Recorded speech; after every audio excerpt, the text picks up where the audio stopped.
अब हम क्या करते हैं, क्वेश्चन नंबर 2 को देखते हैं। राइट शॉर्ट आंसर्स, इनके मुख्तसर जवाब देने हैं। तो क्वेश्चन नंबर 2 का पार्ट नंबर 1 है डिफाइन बायोडाइवर्सिटी। डिफाइन करना है, तारीफ करनी है किसकी? बायोडाइवर्सिटी की, हयातियाती तनव्वुह की, हयातियाती रंगारंगी की। तो मैंने कल भी आपको बताया था बायोडाइवर्सिटी क्या होती है। तो कौन बताएगा बायोडाइवर्सिटी क्या होती है?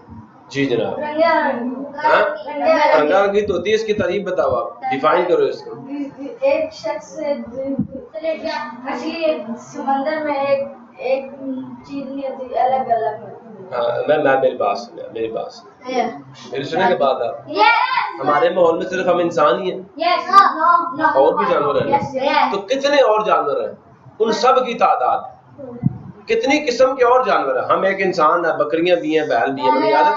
द नंबर ऑफ काइंड्स, जानवरों की इक़साम की तादाद जो किसी भी इन्वायरमेंट में पाई जाती है, वो वहां की बायोडाइवर्सिटी है, वो वहां की बायोडाइवर्सिटी है। ये मैंने लिखी हुई है डेफिनेशन इसकी, घबराने की तो जरूरत कोई नहीं। सर उस्मान है ना इधर? तो पहले सवाल का जवाब ये है कि the number of kinds of living things, the number of kinds, इक़साम की तादाद किसकी? ऑफ लिविंग थिंग्स, जिंदा चीजों की, प्रेजेंट जो मौजूद होती हैं एट ए पर्टिकुलर प्लेस, एक खास जगह पे, is called biodiversity of that place. ये उस जगह की बायोडाइवर्सिटी है। समझ आ गया नहीं आ गया? और जो एक किस्म के जानदारों की तादाद होती है ना किसी जगह पे, उसको वहां की पॉपुलेशन कहते हैं, बायोडाइवर्सिटी नहीं कहते। एक किस्म के जानदारों की जो तादाद होती है किसी भी पर्टिकुलर प्लेस पे, उसे हम इनकी पॉपुलेशन कहते हैं, उनकी आबादी कहते हैं। लेकिन जो मुख्तलिफ, सुन रहे हो, जानदारों की इक़साम की तादाद होती है किसी जगह पे, हम उसको बायोडाइवर्सिटी कहते हैं। पॉपुलेशन में और बायोडाइवर्सिटी में ये फर्क है। ठीक हो गया? अब हुजूर वाला नेक्स्ट क्वेश्चन है आपका, जो हम पहले बुक पे देखते हैं। क्वेश्चन नंबर 2 पार्ट नंबर भी 2, state the importance of classification. ये मेरा सेकंड टॉपिक था इस चैप्टर के, जो मैंने लेक्चर्स आपको दिए हैं उसमें मैंने आपको तकरीबन, मेरे ख्याल में जहां तक मुझे याद है, मैंने कुछ 6 के करीब, 6 के लगभग आपको जो खूबियां थी, जो फायदे थे, जो बेनिफिट्स थे, जो एडवांटेजेस थे क्लासिफिकेशन के, वो मैंने आपको बताए थे। और यही स्लाइड मैंने पीछे आपको लेक्चर में बताई थी, ये सारा मेरे हाथ का लिखा हुआ है, वहां से कॉपी करके मैं आपको बता रहा हूँ। सुन रहे हो क्या लिखा हुआ है? State the importance of classification, classification की अहमियत बयान कीजिए। अहमियत कोई चीज हमारे लिए अहम तब होती है जब वो हमारे फायदे की होती है। तो मतलब सादा अल्फाज में ये आपसे ये पूछ रहे हैं कि क्लासिफिकेशन के फायदे क्या है? इनमें से बेटा कोई से 3 आपने याद कर लेने हैं। मैं कहता हूँ 6 याद कर लो, पेपर में कम से कम 3 तो याद रहेंगे ना। तो गौर से सुनो, मैंने ऊपर हेडिंग दी है इंपॉर्टेंस ऑफ क्लासिफिकेशन। मसला किसी को अहमियत किसकी? क्लासिफिकेशन की, ग्रुप बंदी, जमात बंदी, फिरका बंदी की। क्लासिफिकेशन ऑफ लिविंग थिंग्स, जिंदा चीजों की ग्रुप बंदी इज इम्पोर्टेंट, वो अहम है, ड्यू टू फॉलोइंग रीजंस, दर्ज झैल वजूहात की बुनियाद पर। Number 1, classification makes the study of living things easy. Classification से जानदारों का मुताला क्या हो जाता है? आसान हो जाता है। अब मेरी बात सुनो, आपसे कोई बंदा पूछता, हाँ जी ये बताओ कि जानवर जो है, जानवर उनके अंदर किन जानदारों के अंदर रीढ़ की हड्डी होती है? आपने कहा वर्टिब्रेट्स के। आसान हो गया ना, उनको एक ग्रुप में डाल दिया, और जिनमें नहीं होती उनको दूसरे ग्रुप में डाल दिया। फिर वर्टिब्रेट्स के भी 5 ग्रुप बना दिए। ग्रुप करके चीजों को पढ़ना क्या होता है? आसान होता है। और वैसे आसान नहीं होता। ठीक है, जब हम चीजों को अरेंज करते हैं, ऑर्गेनाइज करते हैं, तो उनकी स्टडी इजी हो जाती है, उनका मुताला, उनके बारे में इल्म हासिल करना हमारे लिए आसान हो जाता है। सो देयरफॉर क्लासिफिकेशन जो है मेक्स, बना देती है, the study of living things easy, जिंदा जानदारों का जो मुताला है उसको आसान। ठीक है जी। क्लासिफिकेशन डिटरमाइंस, क्लासिफिकेशन जो है उससे हमें पता चलता है, वो हमें बताती है, ठीक है, वो मालूम करती है द सिमिलरिटीज, मिलती जुलती खुसूसियात, एंड डिफरेंस, सुन रहे हो, अमंग ऑर्गेनिजम्स, अब मुझे एक बात बताओ, आपने वर्टिब्रेट्स को डिवाइड किया फिश में किया, और फिर एम्फीबियंस में, समझ आ नहीं? आपको पता, अब फिश के ग्रुप में तो एक मछली तो नहीं आती, बहुत सारी मछलियां आती हैं। तो आपने क्या किया? सिमिलरिटी की बेसिस के ऊपर तमाम फिश को एक ग्रुप में डाल दिया, तमाम एम्फीबियंस को दूसरे ग्रुप में डाल दिया, तमाम रिप्टाइल्स को तीसरे ग्रुप में डाल दिया, तमाम बर्ड्स को चौथे ग्रुप में डाल दिया, तमाम मैमल्स को पांचवें ग्रुप में डाल दिया नहीं डाल दिया। तो ये सारे समारात किसके हैं? क्लासिफिकेशन के हैं। कि क्लासिफिकेशन हमें जानदारों के दरमियान में मिलती जुलती खुसूसियात और मुख्तलिफ खुसूसियात के बारे में मालूमात फराहम करती है। सुन रहे हो? तीसरा, classification gives the information about the structure. Classification हमें मालूमात देती है किसके बारे में? साख्त के बारे में। जब मैं आपको मछलियों के बारे में पढ़ा रहा था तो मैंने क्या बताया था? मछलियों के क्या होते हैं? गिल्स होते हैं। बाकी सब में गिल्स नहीं होते। स्ट्रक्चर पता चला नहीं चला? हाँ जी, मछली जो है, मछली उसका मुंह भी लंबूतरा होता है और दुम भी लंबूतरी होती है दरमियान से मोटी। बताया था ना मैंने? द स्ट्रीमलाइन्ड शेप होती है, बोट शेप्ड। मछलियों की शक्ल होती है बोट शेप्ड होती है, ऐसा ही है ना? तो बेटा स्ट्रक्चर पता चला नहीं चला? जो क्लासिफिकेशन है वो हमें मालूमात देती है स्ट्रक्चर के बारे में एंड अदर कैरेक्टरिस्टिक्स, और दूसरी खुसूसियात के बारे में आप ऑर्गेनिज्म जानदार होंगे। फिर दूसरी खुसूसियात क्या थी? मछली रहती पानी में, अंडे पानी में देती है। समझ आ रही है नहीं आ रही? क्लियर हो रहा नहीं हो रहा? मछली रहती भी पानी में, अंडे भी पानी में देती है। और मछली देती अंडे है। मछली देती क्या? अंडे। अंडे देती है ना? समझ आया नहीं यार? और रिप्टाइल्स क्या करते हैं? वो अंडे देते हैं लेकिन पानी में। मेरी बात समझ आ रही है? खुशके में भी रह सकते हैं, सहरा में भी रह सकते हैं। समझ आया नहीं आया? और पानी में भी, जैसे मगरमच्छ रिप्टाइल्स में आता है, पानी में भी रह सकता है। सुन रहे हो नहीं सुन रहे? क्लियर हो रहा नहीं हो रहा? और इनके जिस्म पे सख्त खोल होता है, सख्त स्केल्स होते हैं। खोल जैसे आपका जो कछुआ नहीं, बात समझ आ रही? सख्त खोल होता है ना उसके जिस्म पे। अब मेरी बात गौर से सुनो। Classification gives information about the structure and other characteristics of organisms. समझ आ गया? Classification gives information about the relationship among organisations. Classification give information, ये हमें मालूमात फराहम करती है अबाउट द रिलेशनशिप, ताल्लुक के बारे में, अमंग ऑर्गेनिजम्स, जानदारों के दरमियान। अब मैंने आपको उस दिन मिसाल दी थी प्रेडेटर और प्रे की, कि देखो शेर जो है उसका हरन के साथ क्या ताल्लुक है? हरन जो है उसकी खुराक है या नहीं? हिरनी उसकी खुराक है या नहीं है? भाई हिरनी, डियर जो है उसकी खुराक है ना? गाय भैंस को भी खा जाता है शेर। तो इनका आपस में कौन सा रिलेशनशिप है? एक शिकार है, दूसरा शिकारी है। अगर हिरन खत्म हो जाएंगे तो शेर भी मर जाएगा। अगर शेर मर जाए तो हिरन बढ़ जाएंगे।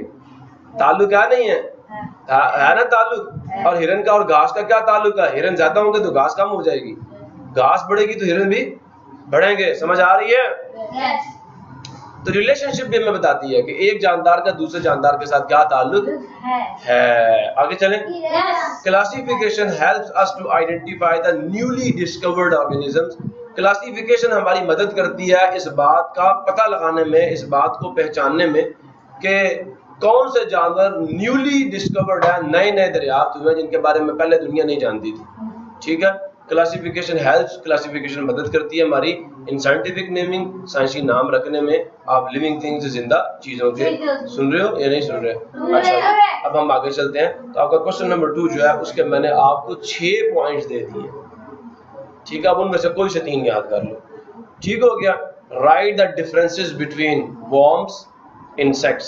सुन रहे हो? ये तीसरे सवाल के 2 पार्ट्स हैं। तो हम फर्स्ट ऑफ ऑल जो तीसरे सवाल का पहला पार्ट है, ठीक है, वॉर्म्स और इंसेक्ट्स के दरमियान में जो डिफरेंस है हम वो देख रहे हैं। बेटा पहली तो मैंने डेफिनेशन डाली है। पहली क्या डाली है? Invertebrates that have soft, round और फ्लैट बॉडीज। ये इनवर्टिब्रेट्स होते हैं जिनकी बॉडीज होती हैं, क्या होती हैं? सॉफ्ट होती हैं, राउंड होती हैं, सॉफ्ट, फ्लैट और राउंड। ये फ्लैट भी हो सकती हैं और राउंड भी। ये देख रहे हो? ये वो आपके इनवर्टिब्रेट्स हैं जिनकी बॉडीज या राउंड होती हैं या फ्लैट होती हैं। ठीक है? लेकिन जो आपके इंसेक्ट्स हैं, कौन?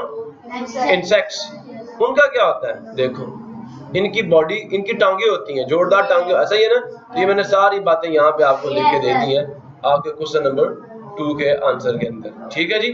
तो मैंने कहा invertebrates that have soft, round और फ्लैट बॉडीज विदाउट स्केलेटन, और इनके अंदर ढांचा नहीं होता, आर कॉल्ड वॉर्म्स। हम इन्हें वॉर्म्स कहते हैं। अब ये इंसेक्ट्स क्या है?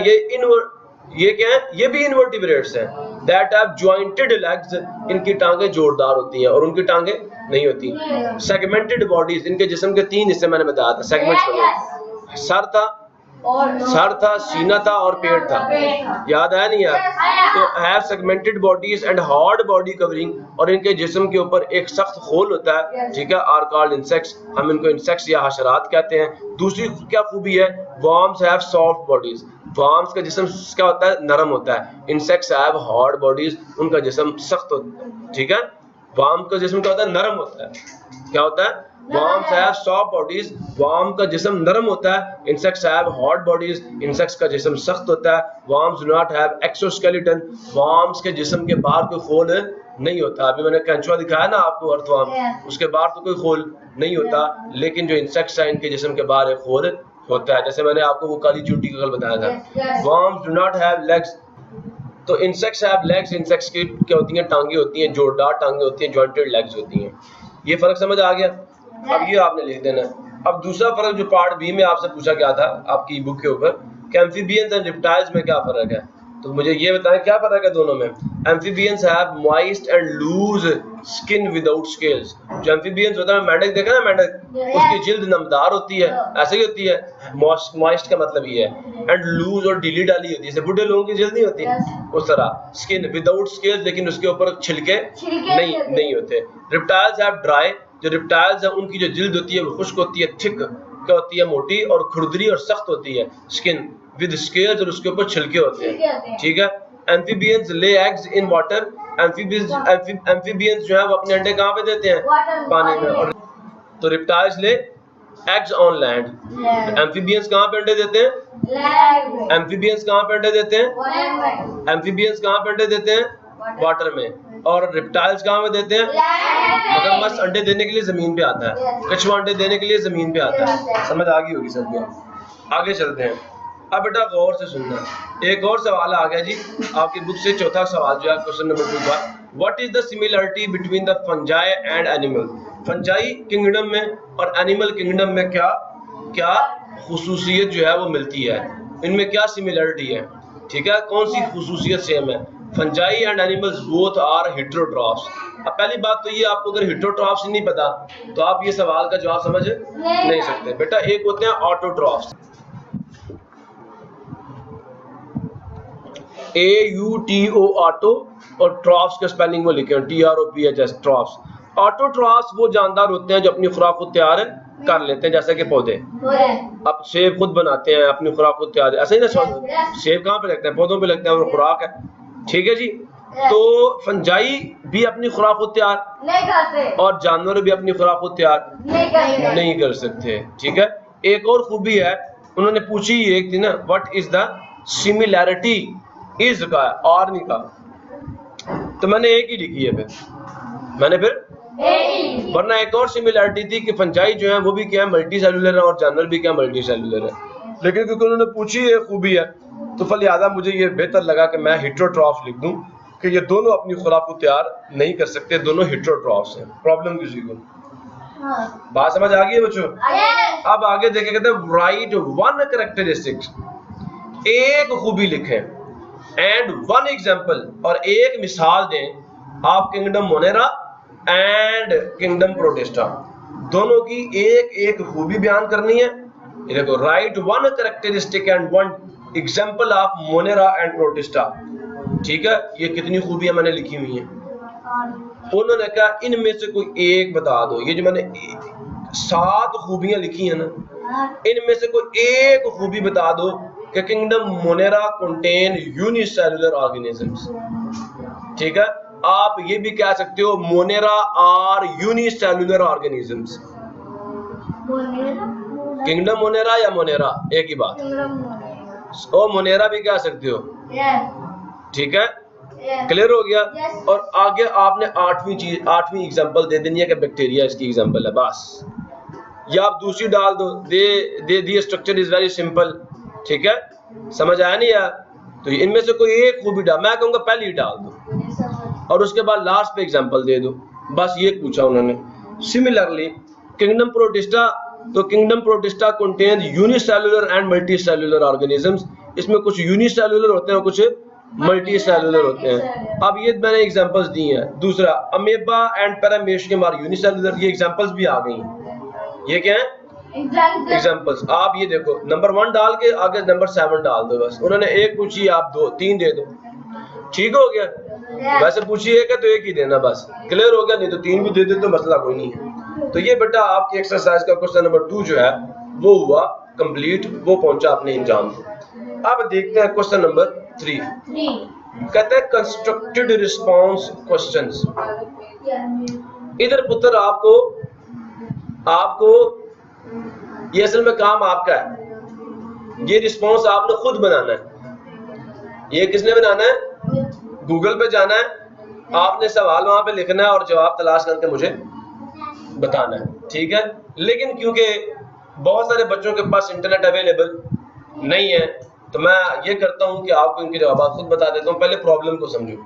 सम एनिमल्स, कुछ जानवर हैव इंटरनल स्केलेटन, उनके अंदर क्या होता है? अंदरूनी ढांचा होता है। जैसे हमारे जिस्म के अंदर ढांचा ना हड्डियों का, ठीक है। आप कार्टिलेज, अच्छा मुझे ये बताओ, मुर्गी खाते हो सारे ना? उसके सीने की जो हड्डी होती है वो बहुत कच्ची होती है, कड़च कड़च के खा रहे होते हो। कुर्री हड्डी खाते हो नहीं खाते? ये कान की हड्डी देख रहे हो, ये भी क्या होती है? कच्ची हड्डी होती है ना, इसे कार्टिलेज कहते हैं। क्या कहते हैं? कार्टिलेज। तो कुछ जानवर इस तरह के हैं जिनका ढांचा ही कार्टिलेज का बना हुआ होता है, कच्ची हड्डी का बना हुआ होता है। जिनका सारा ढांचा ही किसका बना हुआ होता है? कच्ची हड्डी का बना हुआ होता है, कार्टिलेज का बना हुआ होता है, ठीक है। सच एज शार्क, ये शार्क है ना, इसका ढांचा सारा किसका बना हुआ होता है? कच्ची हड्डी का। एंड स्टिंग रे, स्टिंग रे क्या है ये भी देख लें। ये है वो मछली, देख रहे हो, इसकी दुम भी होती है, बहुत बड़ी होती है ये वो पतंग बड़ी। सुन तो लो ना देख रहे हो, ये देख रहे हो।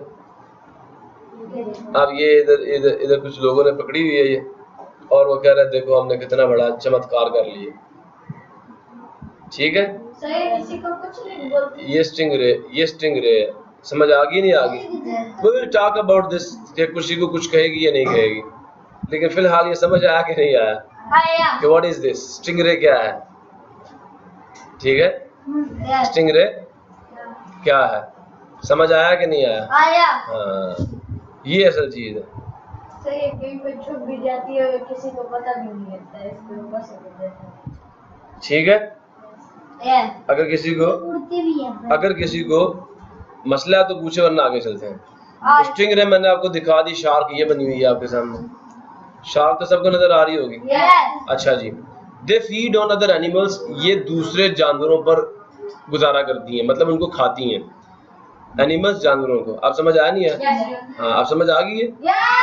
किसी बड़ी स्टिंग रे के हवाले ना हो जाना, खा जाएगी फिर, ठीक है। तो फीड ऑन एनिमल्स, ये जानवरों पर पलती हैं, खाती पीती हैं उनको। बाय प्रेडेशन, शिकार करती हैं जानवरों का। What is the importance of cartilage, क्या अहमियत है कार्टिलेज की इन दियर लाइफ, इनकी जिंदगी में। इनकी लाइफ में ये जो कार्टिलेज इनका ढांचा बना हुआ होता है, ऐसा क्यों होता है?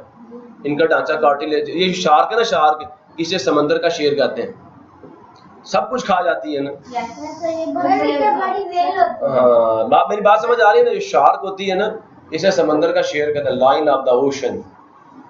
ये खा जाती है सारी चीजों को, बड़ी तेज होती है। अब मेरी बात गौर से सुनना ना, मेरी बात सुनना बेटा। जो कच्ची हड्डी होती है ना, कुर्री हड्डी, वो हल्की होती है। क्या होती है? अब क्योंकि ये शिकारी मछलियां, ये क्या है? तो शिकार को पकड़ने के लिए इनको तेज चलना चाहिए ना। तो अब अगर इनका वजन ही ज्यादा होगा, तेज भाग सकती हैं। तो इनकी जो ढांचे की, बेटा सुन लो, बात को समझ लो, उसके बाद सब कुछ डिस्कस करूंगा आपसे। पहले पुत्र प्रॉब्लम को समझते हैं, फिर सवाल करते हैं। तो देखो, इनका जिस्म जो है, इनके जिस्म में जो हड्डी लगी हुई है वो किसकी लगी हुई है? कार्टिलेज, मतलब कच्ची हड्डी लगी है। और कच्ची हड्डी क्या होती है? हल्की होती है, वजनी नहीं होती, वजनी नहीं होती। अगर वो वजन, ये जो आम तौर पे बोन होती है, सख्त हड्डी होती है, उसका इनका ढांचा बना हुआ होता है, तो इनका वेट बहुत ज्यादा होता, और ये शिकार के पीछे तेजी से भाग नहीं सकती थी, उसको पकड़ नहीं सकती थी। फलिहादा अल्लाह रब्बुल इज्जत ने क्या किया? इनका जिस्म भी क्या किया? ऐसा बनाया कि शिकार को पकड़ के अपना शिकार खा सके, ठीक है। तो इनके जो जिस्म का ढांचा है, उसका क्या फायदा है? उसका फायदा हम यहाँ देख लेते हैं। ये लिख, ये सवाल था, ये जवाब है। आंसर ये कि स्टिंग रे एंड शार्क हैव कार्टिलेजी, ठीक है, कार्टिलेजिनियस इंटरनल स्केलेटन, इनका जो ढांचा होता है अंदरूनी ढांचा, या शार्क और जो स्टिंग रे हैं ये रखती हैं कुर्री हड्डी से बना हुआ अंदरूनी ढांचा। कार्टिलेज इज लेस देन, सुन रहे हो, less dense then bone. Cartilage जो है, जो कुर्री हड्डी होती है, इज लेस डेंस, ये हल्की होती है, ज्यादा वजनी नहीं होती, देन बोन, हड्डी के मुकाबले में, हड्डी के मुकाबले में कम वजनी होती है, कम वजनी होती है। अलाउइंग शार्क, और ये क्या करती है, शार्क को इस काबिल बनाती है टू मूव क्विकली, को तेजी से मूव करे, हरकत करे, थ्रू द वाटर, पानी के अंदर से, ठीक है, without using too much energy, बगैर बहुत ज्यादा एनर्जी इस्तेमाल। अगर ये हड्डी से बनी हुई होती तो इनको तो जोर ही बहुत लगता है ना, बहुत कम जोर लगाकर, बहुत कम तवानाई खर्च करके ये बहुत तेजी से मूव कर सकती हैं, इनके ढांचे की हड्डी के हल्का होने की वजह से, और शिकार को पकड़कर खा जाती है। इनकी स्पीड इसलिए तेज होती है कि इनका वजन क्या होता है, कम होता है, इस कुर्री हड्डी के बने हुए ढांचे की वजह से। तो ये बहुत कम जोर लगा के बहुत तेजी से तैर सकती है। ठीक हो गया, ये जवाब समझ आया नहीं आया? हाँ जी, जी जनाब, अब आप पूछें। शार्क मछली भी खा जाती है, बदर भी खा जाती है, जो मैंने खा जाती है। हाँ, चलो मैं लड़ाई करा के चेक करूंगा ना, तो फिर आपको बताऊंगा, ठीक है। ये सवाल बेटा, एक मिनट पहले उसका जवाब दे। ये सवाल जो आपने पूछा हम गूगल पे लिखेंगे कि इनमें से ताकतवर कौन है, तो फिर कोई डॉक्यूमेंट्री देखेंगे, पता चल जाएगा स्टिंग रे ज्यादा ताकतवर है या शार्क ज्यादा ताकतवर है, देख लेंगे ना यार, क्या ख्याल है? तो देख लेंगे, थोड़ी सर्च कर लेंगे। हाँ जी, अब आप पूछे। ये भी अपना खाना दूसरों से तैयार करती है ना? ये बेटा हेटेरोट्रॉफ है, इसलिए अपना खाना खुद तैयार, शिकारी अपना खाना कहाँ खुद तैयार करता है, दूसरों का शिकार कर, दूसरों से हासिल कर रहा है। अच्छा जी, अब जरा गौर से सुनो, फिर ज़ेब्रे को जानते हो या नहीं जानते? अब तीसरे सवाल का पहला पार्ट तो हम कर चुके, अब दूसरा पार्ट देखो जरा। Why do zebra भी कहते हैं कुछ लोग, why do zebras have black and white strips? ये जो ज़ेब्रा है इसके ऊपर देखो सफेद और काली धारियां हैं या नहीं है, पट्टियां है ना, इसकी खाल पे सफेद और काली पट्टियां बनी हुई होती है। समझ आया नहीं यार? अब बेटा मेरी बात आपने पहले गौर से सुननी है, मेरी बात सुन रहे हो? और गौर से सुनना। ये एक चीज रेड है, मैं आपको यहाँ बना के दिखा रहा हूँ, ये रेड कलर है, ठीक है? समझ आ रही है मेरी बात की? ये नहीं आ रही? मैं अब आपको बल्कि यहाँ नहीं करके दिखाता, मैं आपको स्लाइड्स पे करके दिखाता हूँ। भाई ये कौन सा कलर? रेड नजर आ रहा है सबको? अच्छा जी, अच्छा जी, अच्छा जी। अब गौर से सुनते जाना भाई ये कौन सा कलर है? पक्की बात है। और ये कौन सा कलर है? वाइट है ना? अच्छा, मैं अब आपको कुछ बातें समझाने जा रहा हूँ, उन बातों को आपने समझ बेटा। ये जो आपको कलर येलो नजर आ रहा है ना, जो सूरज की रोशनी इसके ऊपर आके पड़ रही है ना, सूरज की रोशनी जिसके ऊपर आके पड़ रही है, उसके कितने रंग होते हैं? मैंने राय जी भी लिखवाया ना आपको, 7 कलर होते हैं सूरज की रोशनी में। सूरज की रोशनी 7 कलर्स के मिलने से बनी हुई होती है। जब वो इधर आके टकरा रही है, सुन लो गौर से, इधर आके टकराई, कितने कलर्स थे? 7, ठीक है। 7 में से इसने कौन सा कलर आपकी तरफ भेज दिया? कौन सा कलर आपकी तरफ भेज दिया? ये इसने येलो कलर आपकी आंखों की तरफ भेजा। इधर टकराने के बाद कौन सा कलर आपके पास आया? येलो। इसने बाकी सारे रंग एब्जॉर्ब कर लिए, जज़ब कर लिए, और सिर्फ येलो कलर को वापस भेज दिया, रिजेक्ट कर दिया। समझ आया कि नहीं आया? तो इसलिए आपको येलो दिख रही है। अब फिर गौर से सुनो, इसके ऊपर सूरज की रोशनी आके टकराई, और टकराने के बाद क्या हुआ? कितने रंग थे? 7 में से इसने सिर्फ रेड कलर को क्या किया? रेड कलर को छोड़ दिया, वापस भेज दिया कि ये मुझे नहीं चाहिए, और बाकी सारे कलर क्या कर लिए? एब्जॉर्ब कर लिए। समझ आया नहीं है? तो जो बेटा बात गौर से सुनना, जो ओपैक ऑब्जेक्ट्स होते हैं, गैर शफाफ अजसाम, जिनसे रोशनी नहीं गुजर सकती, जैसे ये दीवार है, इससे रोशनी तो जो इनका रंग होता है ना, ये वो रंग होता है जिसको ये रिफ्लेक्ट कर देते हैं। The colour of an opaque object is the colour that it reflects. मैं क्या कह रहा हूं? The colour of opaque, OPAQUE opaque, इसका मतलब होता है गैर शफाफ जिस्म, ठीक है, बॉडी। इज द कलर, ये वो कलर होता है दैट इट रिफ्लेक्ट्स। ठीक हो गया? ये वो रिफ्लेक्ट का मतलब होता है वापस भेज देना, मुनक्कस कर देना। इज है कलर रंग, दैट जो, इट वो, रिफ्लेक्ट वो रिफ्लेक्ट कर देता है। समझ आया? इसका कलर क्या था? रेड था। इसलिए जब इस पे सूरज, अच्छा हमें चीजें दिखती क्या रिफ्लेक्शन की वजह से? ये हमें दीवार पता क्यों दिख रही है? इस पे सूरज की रोशनी आके पड़ती है और टकरा के रोशनी हमारी आंखों में जाती है, हमें पता चलता है अच्छा यहाँ पे दीवार है। हम चीजों को रिफ्लेक्शन की वजह से देखते हैं। समझ आया नहीं है? अच्छा बात सुन रहे हो मेरी? तो ये अब हमें दिखाई देगा ये येलो है, ये हमें दिखाई देगा ये रेड है, ठीक है। अच्छा बताओ ब्लैक कलर और व्हाइट कलर का क्या होता है? जब रोशनी, सुन रहे हो, जैसे ये जो हमारा बोर्ड है व्हाइट है ना, इस पे सूरज की रोशनी आके टकराई, सुन रहे हो? इस पे सूरज की रोशनी आके टकराई,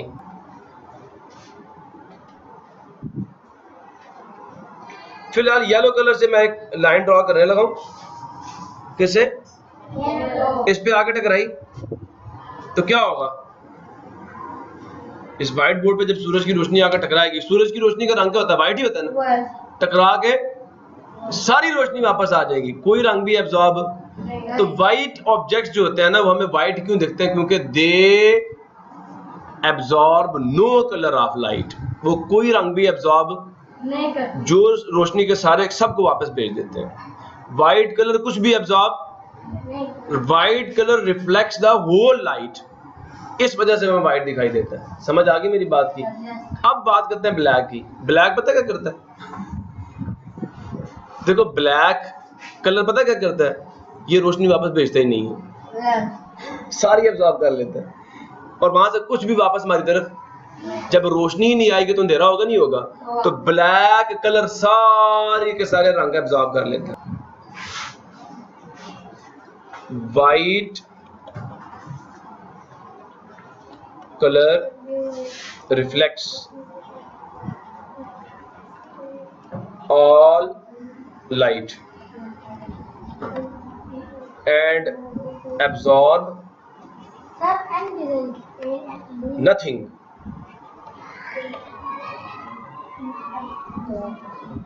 क्या क्या पूछ रहे हो आप? ये आ गया, ठीक है।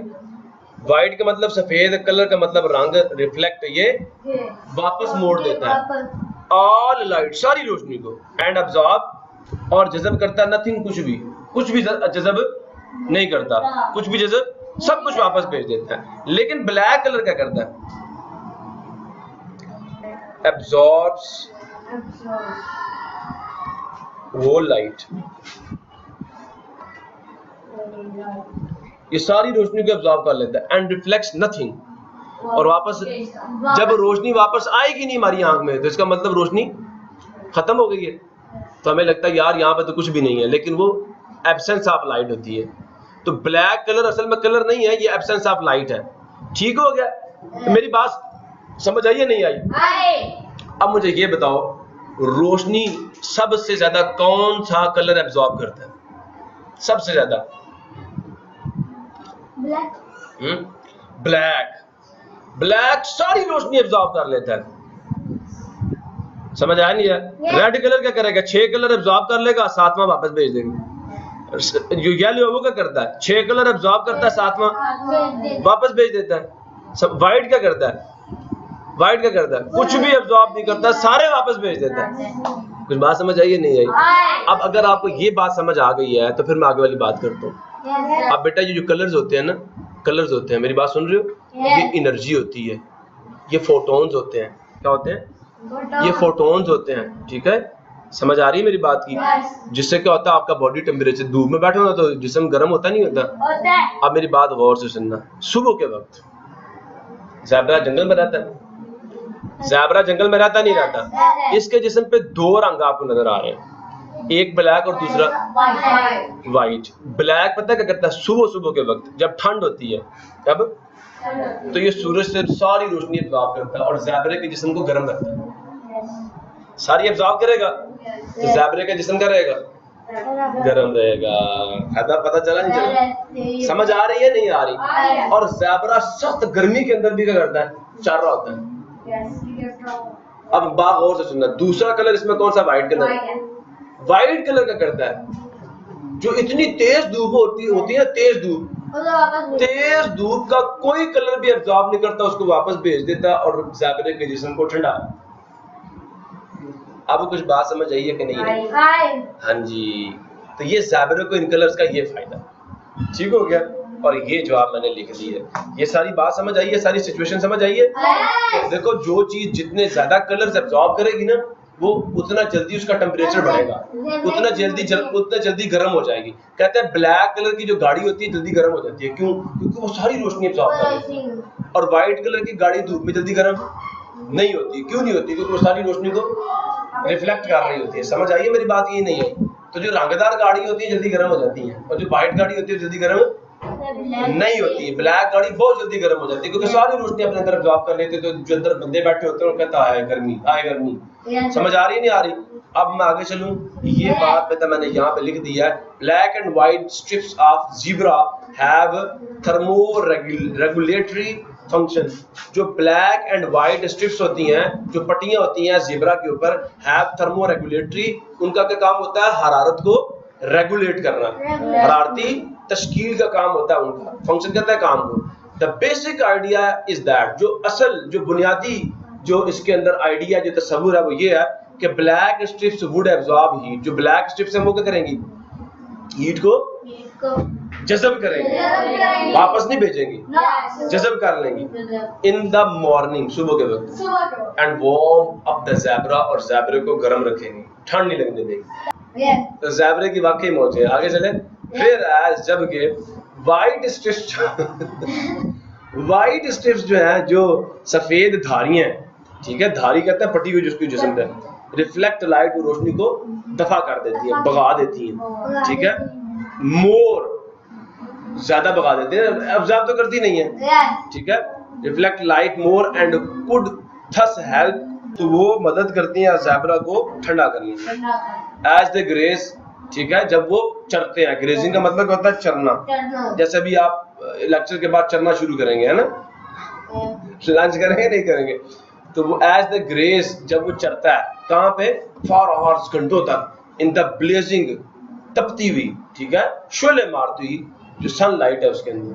तो देखो गर्मियों में सूरज कितना सख्त होता है, तो सख्त सूरज के अंदर वो चार रहा होता है, घास चार रहा होता है, और उसको गर्मी नहीं लगती। किस वजह से? क्योंकि जो उसके जिस्म में व्हाइट धारी है ना, वो क्या कर रही होती है, रोशनी को रिफ्लेक्ट कर रही होती है, और ज़ेब्रा के जिस्म में ज्यादा गर्म नहीं होती, उसको गर्मी नहीं लगने देती। ये बात समझ आई है कि नहीं आई? लिहाजा अल्लाह ताला के हर काम में बेहतरी है कि नहीं है? आज पता चला आपको? अच्छा जी, बड़ी मजे की बात करने लगे यहाँ पे। Why do elephant have large ears? हाथी के कान बड़े बड़े क्यों होते हैं? हाथी के कान बड़े बड़े क्यों होते हैं, ठीक है। और कल मैंने देखा था, इसकी काफी ज्यादा वैसे ही इस हाथी का कान बड़ा होता है, तो मैं अगर आपको दिखा दूं तो आपको ज्यादा मजा आएगा। 6 feet long and 4 feet wide, 6 foot तकरीबन 2 मीटर से भी ज्यादा इनके क्या होता है, लंबे कान होते हैं। 2 मीटर से भी ज्यादा इनके कान क्या होते हैं, और चौड़े कितने होते हैं, 4 फुट से ज्यादा चौड़े होते हैं। समझ आ गया नहीं आ गया? ये तो आपकी चारपाई से भी बड़े कान होते हैं। चारपाई देखिए, चारपाई मंजा हुकूमत पाकिस्तान को ये समझना चाहिए, अल्लाह के वलियों, ये सारी तुम लोग अंग्रेजी में बच्चों को समझा रहे हो, और यार ये सारे पंजाबी हैं, अल्लाह ना वास्ता यार, इनको उर्दू अच्छी समझ आ जाती है, उर्दू में समझाओ। ये देखो फौरन मंजा पकड़ लिया, तो मंजा उनको सही समझ आता है, अल्लाह भी कह रहा है कि इन्ना अंज़लनाहु कुरआनन अरबिय्यन लअल्लकुम ताक़िलून, मैंने कुरान अरबी में नाज़िल किया ताकि तुम्हें समझ आ सके। अरबों पे कुरान नाज़िल हुआ था, अल्लाह के नबी सल्लल्लाहु अलैहि वसल्लम अरबी बोलते थे, सही है ना? तो अब यार खुद तुम इस चीज पे गौर पे, बड़े बड़े थिंक टैंक बैठे होते हैं जी, बहुत आज अंग्रेजी जी सारा कुछ, भाई बच्चों को समझाना है या डराना है? तो वही बात तो है ना। नहीं मजा बेटा ठीक है हमारे, लेकिन उसको चार भाई कहेंगे हम अपनी कौमी जुबान में, बाकी अपनी जुबान में तो हम बोलते रहेंगे ना मजा ही, हम घर में तो मजा ही कहते हैं। तो अब ये सवाल समझ आ गया? इसका क्या है, तकरीबन 2 मीटर से लंबा और तकरीबन 4 फुट चौड़ा कान होता है इसका, इतना बड़ा कान होता है, ठीक हो गया। अब इधर आओ, elephant years help them stay cool, इनके कान भी इनको क्या रखते हैं, ठंडे रखते हैं। अब मेरी बात गौर से सुनना, मेरी बात भी तो सुनना। एलिफेंट जो है ना, इसके कानों को पसीना बहुत ज्यादा आता है। देखो जब आपको पसीना आता है और फिर आप पखी चले, पखी समझते हो? और हैंड फैन और पखी, समझ गए सारे पखी? तो ये इसको हैंड फैन भी कहते हैं, ठीक हो गया। जब आप वो चलते हैं तो आपको ठंड लगती है कि नहीं लगती है ना? और पसीना भी खुश्क हो जाता है और जिस्म भी ठंडा हो जाता है। बेटा हाथी के कान जो है ना, ये काफी चौड़े हैं और बड़े हैं, ठीक है, और हाथी उनको हिलाता भी रहता है, ऐसे ऐसे हिलाता है ना। अब जब उसको पसीना आता है तो जो जिस्म का, मेरी बात देखो, ये पसीना होता है ना, ये पानी होता है, इस पानी के अंदर वो हीट के, सुन रहे हो ये बात? समझ आ रही है? वो मॉलिक्यूल्स होते हैं जिनकी काइनेटिक एनर्जी क्या होती है, ज्यादा होती है, मतलब वो वाटर मॉलिक्यूल्स होते हैं जिनका टेम्परेचर क्या हो जाता है, ज्यादा, तो वो जिस्म से बाहर आ जाता है। अल्लाह ने ऐसा निजाम रखा हुआ है, ये जो पसीना होता है ना, पसीना, ये पानी के वो मॉलिक्यूल्स हमारी बॉडी में होते हैं जिनका टेम्परेचर क्या होता है, बढ़ जाता है, तो जिस्म उन्हें बाहर निकाल देता है पसीने की शक्ल में। और फिर जब हाथी ऐसे कान हिलाता है तो वो पसीना उड़ जाता है, इससे हाथी को भी हवा लगती है, बड़े बड़े कान है ना, और उससे पसीना भी खुश्क होता है, पसीना उड़ता है तो ठंड आती है, इससे हाथी ठंडा हो जाता है, ठीक है। हाथी का जिस्म गर्म नहीं होता क्योंकि हाथी रहता है गर्म इलाकों में रहता, तो अपने कान हर वक्त हिलाता रहता है, उससे क्या होता है, उसके जिस्म का टेम्परेचर, एक तो पसीना आता है तो पसीने से भी जिस्म ठंडा होता है, और दूसरे जब वो ऐसे कान हिलाता है ना तो उससे भी उसको हवा मिलती है। तो ये दो फैक्टर्स ऐसे हैं जिससे हाथी का जिस्म ठंडा रहता है, जिससे हाथी का जिस्म। तो असल मेन मकसद ये है कि elephant years help them stay cool, जो हाथी के कान है वो उसकी मदद करते हैं कि उसका जिस्म का रहे ठंडा रहने में उसकी मदद करते हैं। अब इसको पढ़ लेते हैं। They allow the access body heat, ये क्या करते हैं, ये अलाउ करते हैं, इजाजत देते हैं, एक्सेस जो ज्यादा बॉडी हीट, जो बॉडी की हरारत होती है, तो एस्केप के वो चली जाए बाहर, वो बाहर, ठीक है, तो एस्केप द एलिफेंट्स बॉडी, वो हाथी के जिस्म से बाहर चली जाए, एंड रेगुलेट, और उससे क्या हो जाए, रेगुलेशन आ जाए, जो कहते हैं ना बाकायदगी आ जाए, बाकायदगी आ जाए, ठीक है, सुन रहे हो? And regulate their body temperature, उसके जो जिस्म का बॉडी टेम्परेचर उसको रेगुलेट करता है, उसको ज्यादा नहीं होने देता, उनको कम ही रखता है। Another reason why they have big ears, एक और जो रीजन है कि उनके कान क्यों बड़े होते हैं, सुन रहे हो, is to use their ears, वो अपने कानों को इस्तेमाल करते हैं, इज टू यूज कि वो इस्तेमाल कर लें अपने कानों को, एज फैंस, किसके तौर पर, पक्षी के तौर पर, to cool off their bodies, अपने जिस्मों को ठंडा रखने के लिए। अब बात समझ आई नहीं आई? ये दो फायदे हैं हाथी के कान बड़े होने के। अगर अभी भी बात आप नहीं समझे तो मैं दोबारा समझा दूंगा। आई बात समझ आई? Very good very good.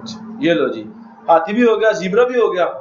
अब आगे बेटा इन्वेस्टिगेशन है, इसे कहते हैं तफ्तीश करना। ये भी आपको वैसे घर से करनी चाहिए थी, इंटरनेट पे आपको सर्च करनी चाहिए थी, आपकी बुक पे भी है।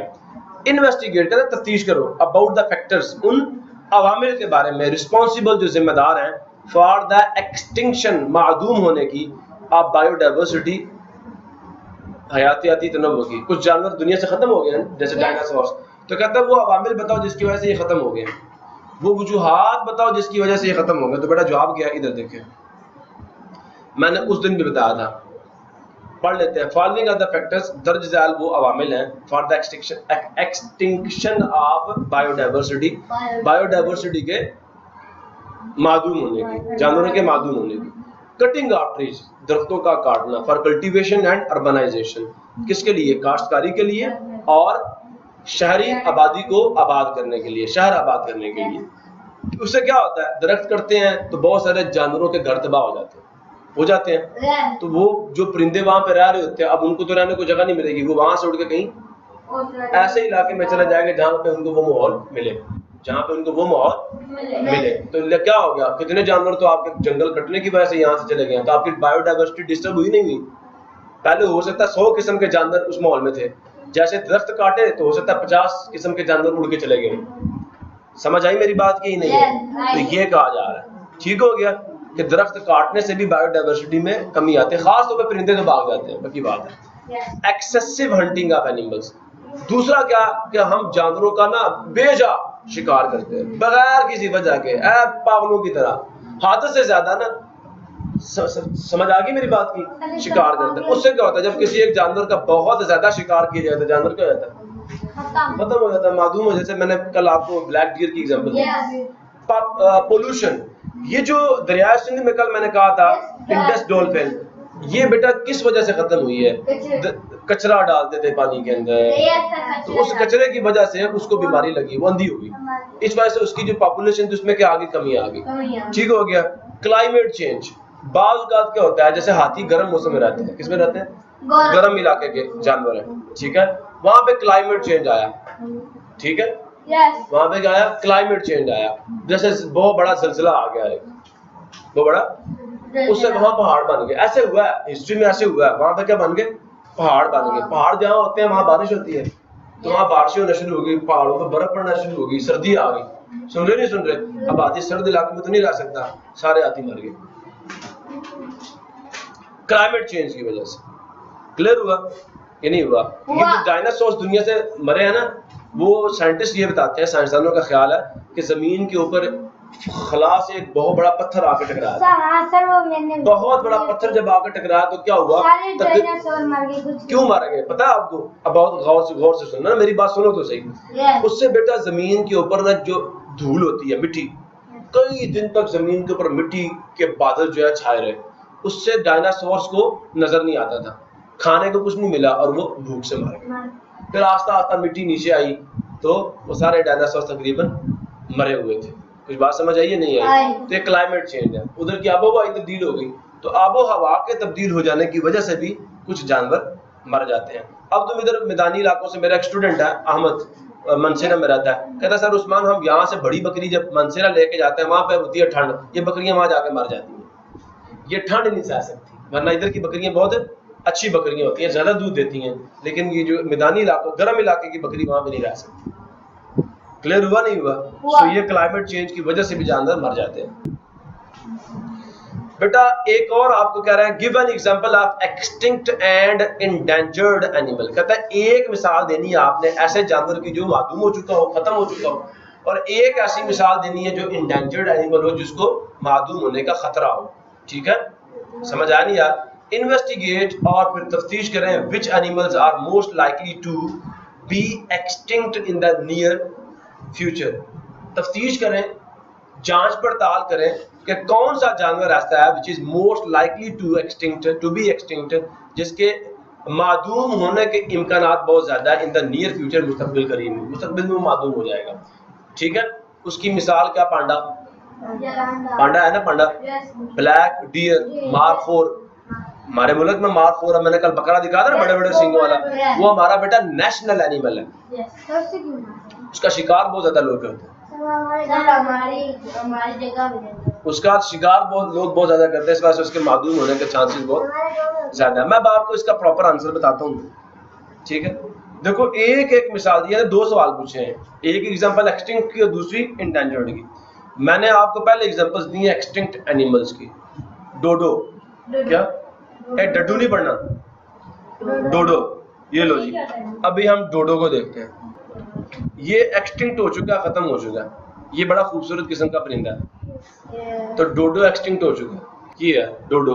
अच्छा दूसरा कौन है, ग्रेट ऑक, ये आ गया ग्रेट ऑक, ये भी मादूम हो चुका है, ये दुनिया से खत्म हो चुका है, ये खत्म हो चुका है। स्टीलर, क्या स्टीलर सी कॉ, ये देख रहे हो, ये उसका नाम है जिसको मैं दिखा रहा हूँ यार, आगे मैं दिखा रहा हूँ, ये देखो, ये भी खत्म होने के करीब है, बल्कि ये खत्म हो चुका सारी, क्योंकि एक्सटिंक्ट है। समझ आ गया?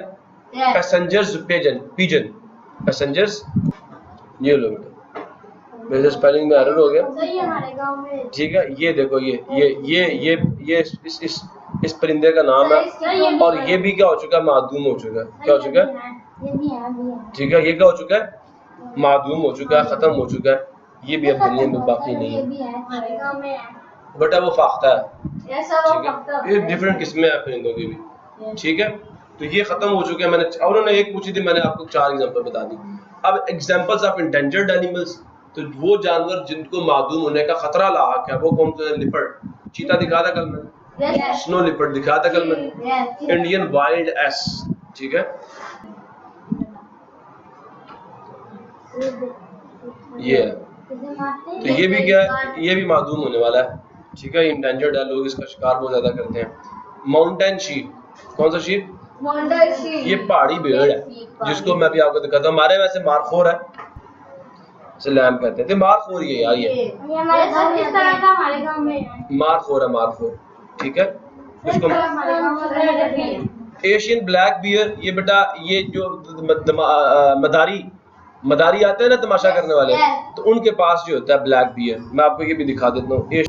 ये है बेटा वो रीछ, जिससे लोग पकड़ते हैं और इसका तमाशा भी करते हैं। तो ये भी इंडेंजर्ड है, इसे भी मादूम होने का खतरा लाक है, मारखोर भी है, ठीक है। ये समझ आ गया? Examples of endangered animals.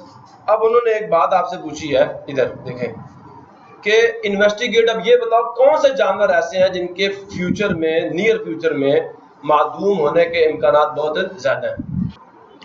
ठीक हो गया, जिनके मादूम होने के खतरात बहुत ज्यादा है, ठीक है। तो वो ये मैं अब इस सवाल का आपको जवाब दे रहा हूँ, ठीक है। तो जेवन राइनोसॉर्स, ये गैंडा होता है,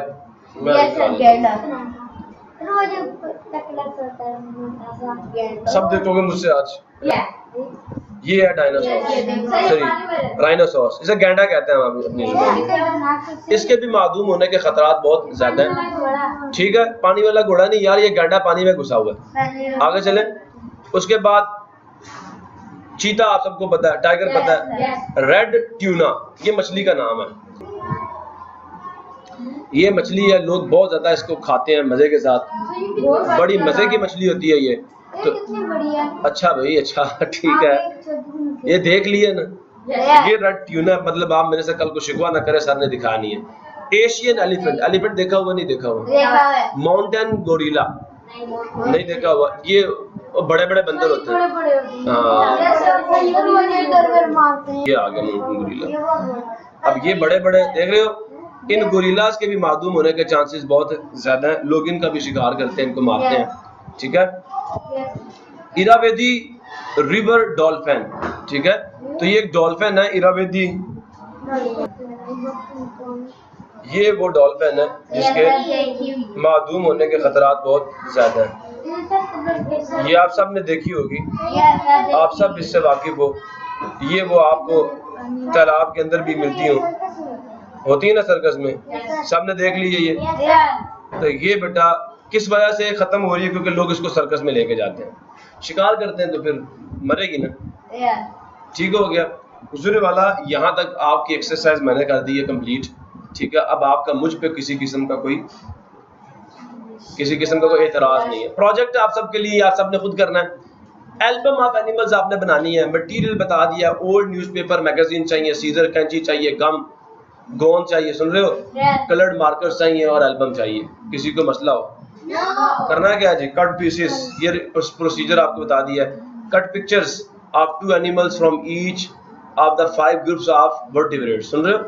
आपने जो 5 ग्रुप्स ऑफ द वर्टिब्रेट्स हैं, हर 2 एनिमल्स की पिक्चर आपने चाहे मैगजीन से काटो, जहां से मर्जी काटो, ठीक है। सुन रहे हो नहीं सुन रहे? The pictures can also be downloaded from the internet, और ये आप इंटरनेट से भी आप डाउनलोड कर सकते हो। अब दौरे जदीद है और मैं प्रिंट भी करके आपको दे सकता हूँ, ठीक है। अगर आप इस चीज पे रजामंद हो तो paste the pictures on the album, उन तमाम पिक्चर्स को पकड़े और एल्बम के ऊपर चिपका दें, ठीक हो गया। Write the characteristics of each animal under its picture, picture ऊपर लगा के ना नीचे उसके कैरेक्टरिस्टिक्स जो मैंने आपको पढ़ाई है वो लिख दो। समझ आया नहीं आया? एग्जांपल फिश, अब आप गौर से सुनो, ये एक पिक्चर लगा दी, ये आपको सैंपल भी बता रहे हैं भाई। क्या कह दिया? फिश लिखोगे ऊपर हेडिंग में, हेडिंग में क्या लिखोगे? फिश। 7 पिक्चर लगाओगे और साइड पे उसकी खूबियां लगा दोगे कि it has fins and tails, its body has scales, its body is boat shaped, it lay eggs in the water. नहीं बात समझ आ रही? It is a cold blooded animal. ऐसा ही है। तो इसी के साथ हमारा चैप्टर जो है वो क्लोज हो गया। अल्लाह रब्बुल इज़्ज़त आपको इसको समझने और इसको याद रखने की तौफीक दे और इस पर अमल करने की तौफीक दे। मिलेंगे इंशाल्लाह नेक्स्ट लेक्चर में, ठीक है, नए लेक्चर के साथ, ठीक है, और नेक्स्ट चैप्टर के लेक्चर के साथ। तब तक के लिए अल्लाह हाफिज़ पाकिस्तान। आप उस्ताद